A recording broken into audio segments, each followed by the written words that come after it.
for Technology Triumphs Creative Crafts Level 1 in Textiles. So for this practical, we're going to be extending our techniques in embroidery stitching, and we're going to be using a piece of felt for our base fabric. So we're moving on from the binker, our practice trial, and now we're really focusing on making our stitches uniform in length and width, but without binker as a guideline. So what I would like you to show me in your embroidery sample is consistency in your stitch length and your stitch width, your spacing between the stitches, for your consideration of your type of stitch to create your pattern and your design, the colours that you're using. I would like neat straight rows of stitches. I would like a wide variety of stitches, and any new stitches that you have researched independently yourself for this practical. So I've got my tools and my materials ready to go. This is our second embroidery sample. We're going to be using our felt, so we're not relying on the binker mat to guide us for the length and size of our stitches. I've chosen some summery threads just because it's a sunny day outside, and I felt a little bit inspired by the garden and the flowers and the plants starting to grow, and so I thought I'd use that as our inspiration. So it is just a practice piece, so I'm not too worried about the design, but just because I fancied it, I'm going to go with a floral, a flowery theme, just to give us a direction of what kind of stitches we're going to do today. So as I said, it's our second sample. We've moved on from the binker, and what I'd like you to do is to develop and practice your embroidery stitches. So what I would like you to research is a couple of new stitches, as well as developing the ones that you've already practiced. So before on the binker, I think you've practiced a running, otherwise known as a straight stitch. You've looked at a couching stitch. You've also looked at a back stitch. Cross stitch, that's it. So I've got my felt square. The felt squares that I've been working with are about 15 centimetre squares. They're quite a good size to start with. I'm sure you're a bit of a pro now at threading up your needle. So just to go through that then. Again, I've got about an arm's width length, or just over, of my thread. I'm going to use my needle threader, just because the eye of my needle is quite small. There's pros and cons on the size of your needle. Obviously, the larger the needle and larger the eye, the easier it is to thread. But when we're dealing with felt, it will also leave a hole through the felt as well. So there's a weighing up to be done there.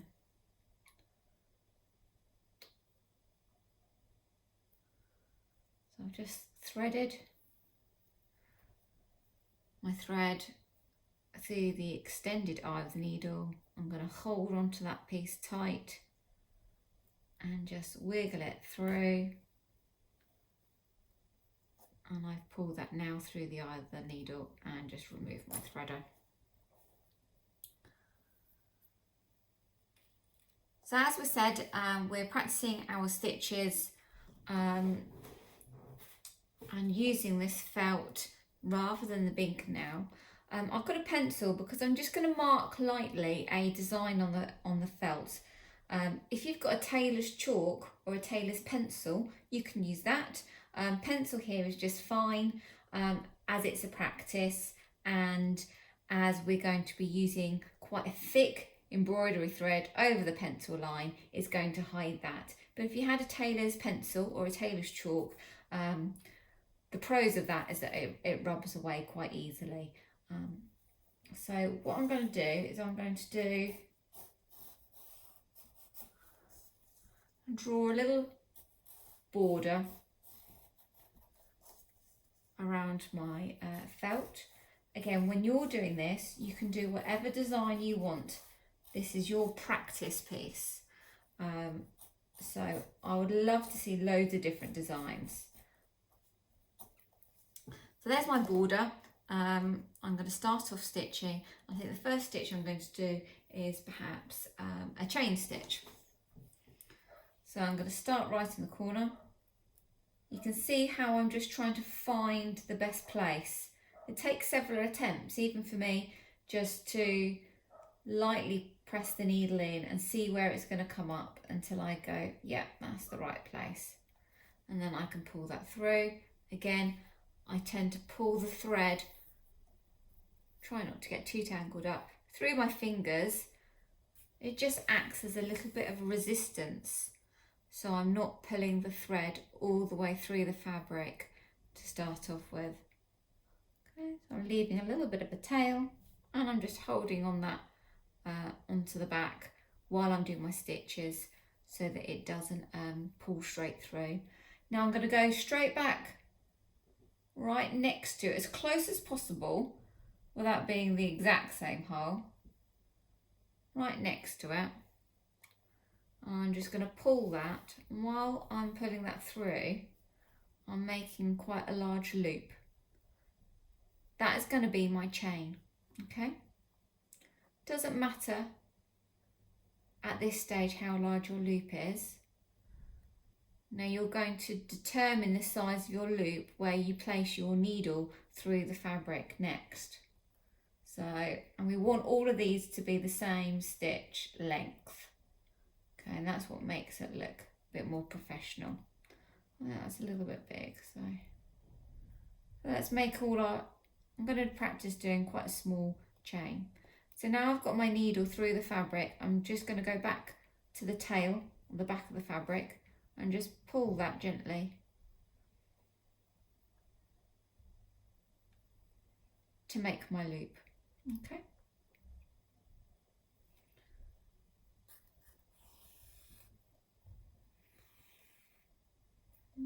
Got a little bit tangled up there.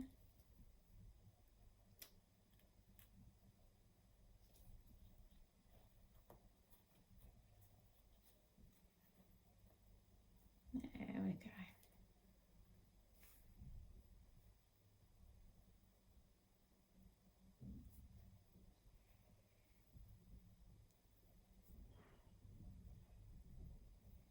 Okay, so now I'm going to do exactly what I did before. So I'm going to go right next to the stitch. I'm using my other finger just to kind of hold that in place. I'm going to pull my thread down, and at this point I'm determining the length of the stitch. So I want them all uniform, all the same width. So I'm going to place my needle up, I'm going to leave it halfway through the fabric and then just pull.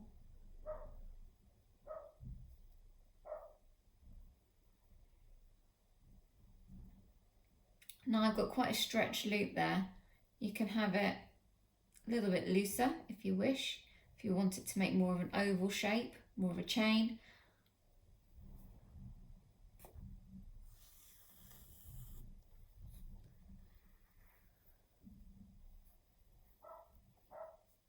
Okay. Right next door. Every so often just replacing my thread so I don't get it all tangled up.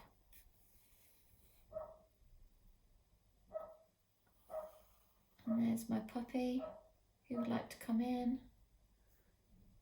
And so I'm just going to pause you in a minute.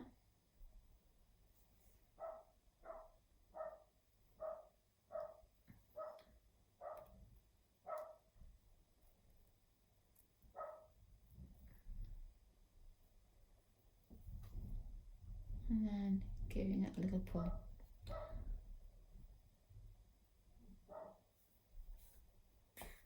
So there's the start of my chain stitch. I decided that I was going to have a chain stitch all the way around to create a nice border. So just to show you a few more stitches before you practice on your own design, please don't feel that you're limited to just the stitches that I've shown you. Have a look, there's hundreds of tutorials on YouTube. See how many different stitches that you can find. But the next one that I was going to show you is a daisy stitch, sometimes called a lazy daisy stitch, and it's just a continuation from the chain stitch that you've just seen. So as you can see, I've roughly drawn some different types of flower designs onto my fabric using the pencil, probably a little bit harder than I would have done, just so that you can see that on the film. I'm going to start off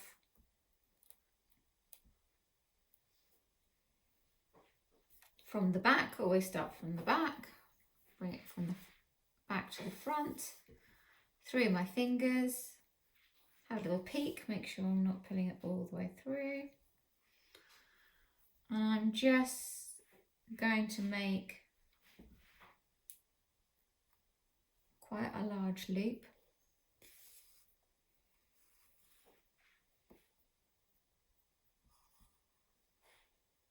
And at the tip of my flower,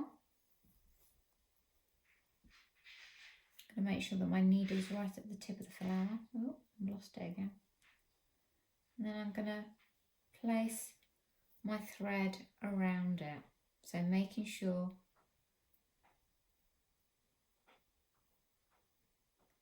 that thread goes around the needle.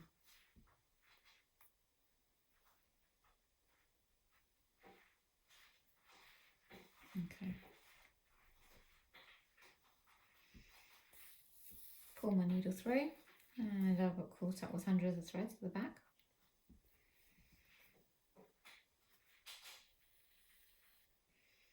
And then just popping my needle the other side of the thread, so it really is just holding that in place. Like so.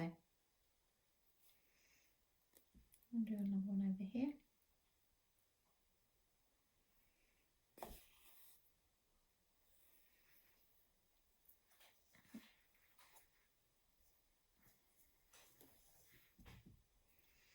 Probably would look better for a smaller flower.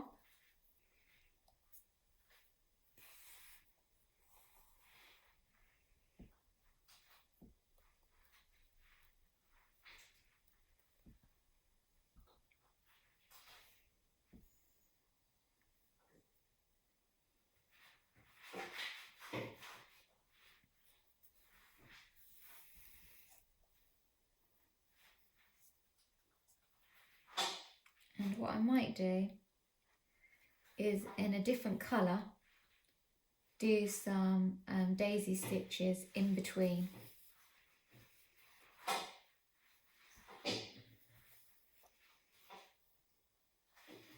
Just to fill in those gaps. I think that would look quite nice. And then I was thinking in the middle of that flower, because it does look a little bit bare right now, is some French knots.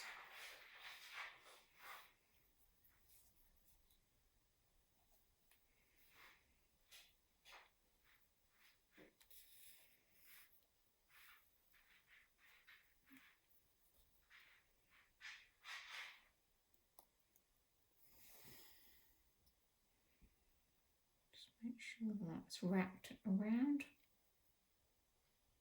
A little pull. Put it in place.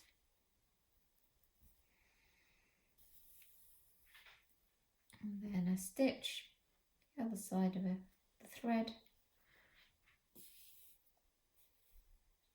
just to secure it in position.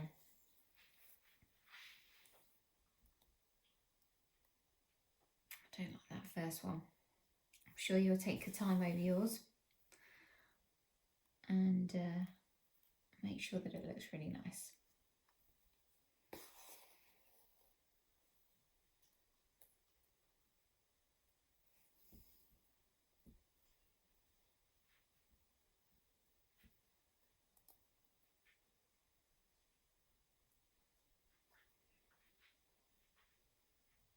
If you've pulled it too tight, just rearrange it until you're happy with that. And then your holding stitch.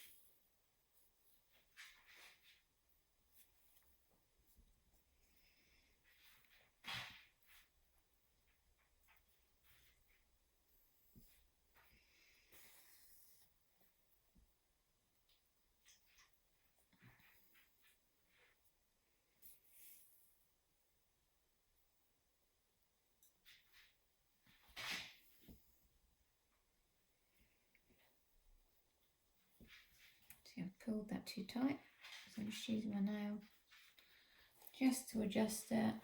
Pull it a little bit. There we go. Quite a large loop.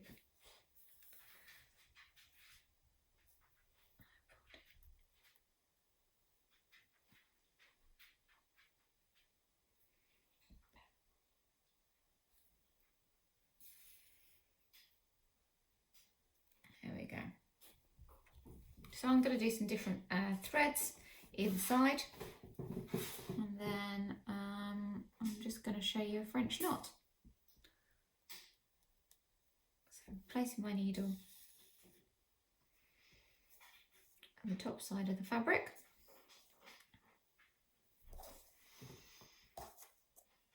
I'm going to wrap the thread.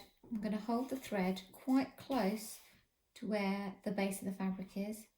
Just going to wrap it around my needle without getting it all tied up.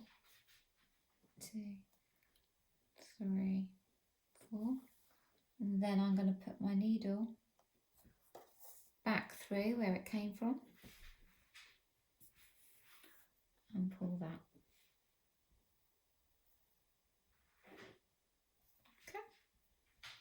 And that's a French knot. You might do several of those in the centre of the flower, I think. Maybe different colours. So again, hold it quite close to the base of the fabric. I'm going to wrap it round once, twice, 3 times, 4 times, back through the same place that you came up. And just pull that down. Show you one more time. So, needle quite close to the base. The closer you can wrap it around to the base, probably the neater it will be.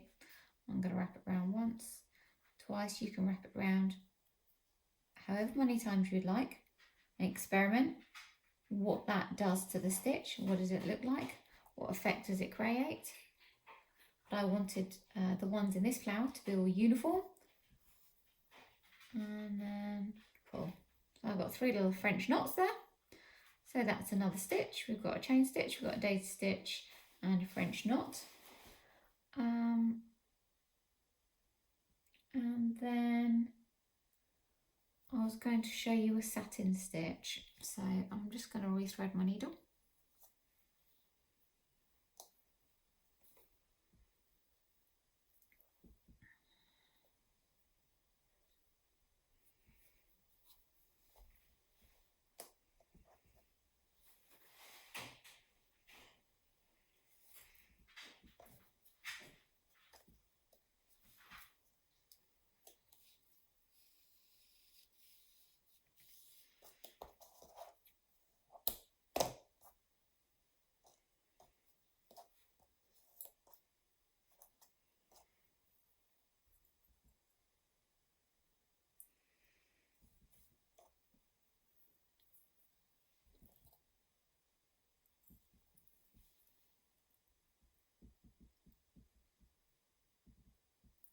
Do it the other way.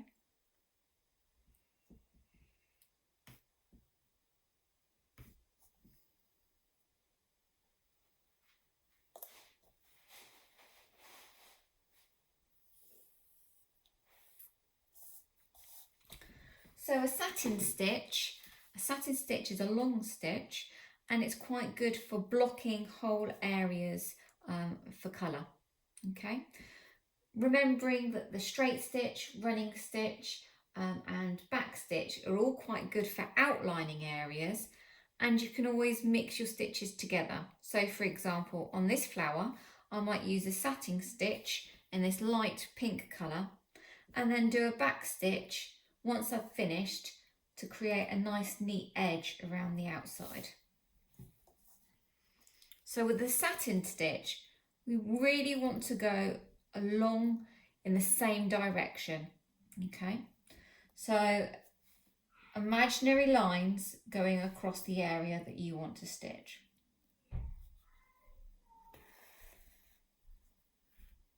You use up quite a lot of thread in a satin stitch, just because it's covering more area.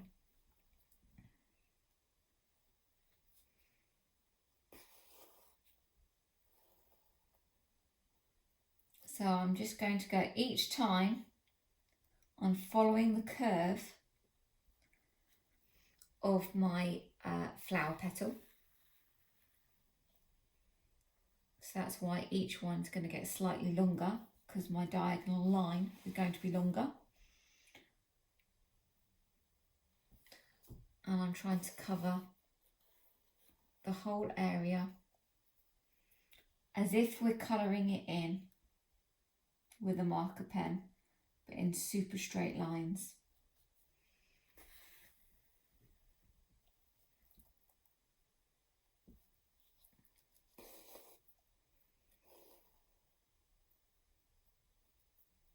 Making sure that they're straight is quite important. Making sure that each one is equal distance apart.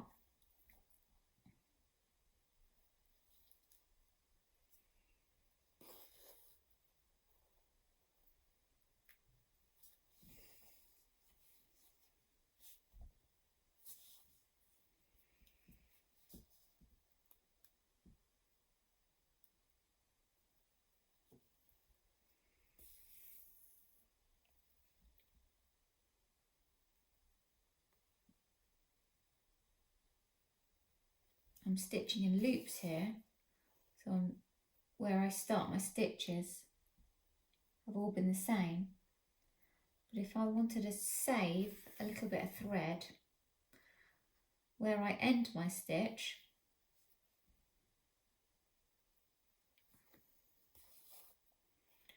I could start again at the same place and then go back again, and that will save me some thread. Depends what you're comfortable with, especially depends on how much experience you've had sewing. And you can see that it's just blocking the whole of that area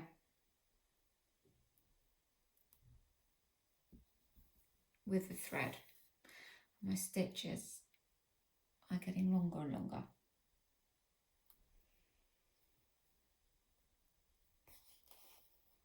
So that is your satin stitch.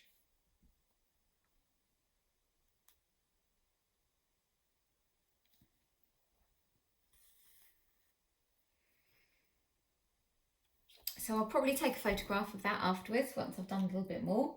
I might get my kids to do one as well, and then we'll have a look, and I can't wait to see yours. Hi, so a little catch up on where I've got to. I've probably spent about an hour and a half on this sample so far. I would say I was probably about 3/4 of the way through. I've got some satin stitch here. I've got a back stitch. I've got a large daisy chain stitch and a smaller one here. I've got some French knots. I've got a back stitch, and then with a contrasting thread, the pink against the nudie colour, a couching stitch. So I'm just finishing that one off now. And so I'm just zigzagging the thread, not pulling it too tight, just so I've got that easy loop going through. I decided that I didn't really like this red with the other colours that I've chosen. So I'm probably going to snip those off and do something else there.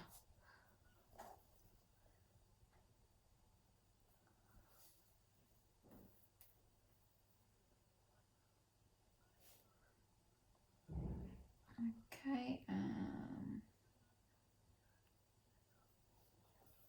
probably the last one. So now I've finished the couching stitch, I'm just going to put my needle through to the back of the fabric. So we're trying to keep it as neat as possible. You might be wondering how to finish off. So I'm not worried about putting a knot through. I've got all these other stitches. I'm just going to slide my needle through some of the knots, through some of the stitches like that. I'm just going to snip that, and that'll be fine. That won't come undone. Well, it shouldn't do. I think I'm going to do a couple more daisy chain stitches dotted around, and think about something else to do in the border. I might do some leaves in this green instead, and maybe put a border in that green instead rather than the red, but we'll see. Can't wait to see yours, and we'll check in soon. A few of the samples so far. I've had my 7-year-old daughter having a go alongside me, and these are the Bing sample that she started off with, and she's doing another piece of felt as well, but we didn't get very far this afternoon, but we'll see how we get on.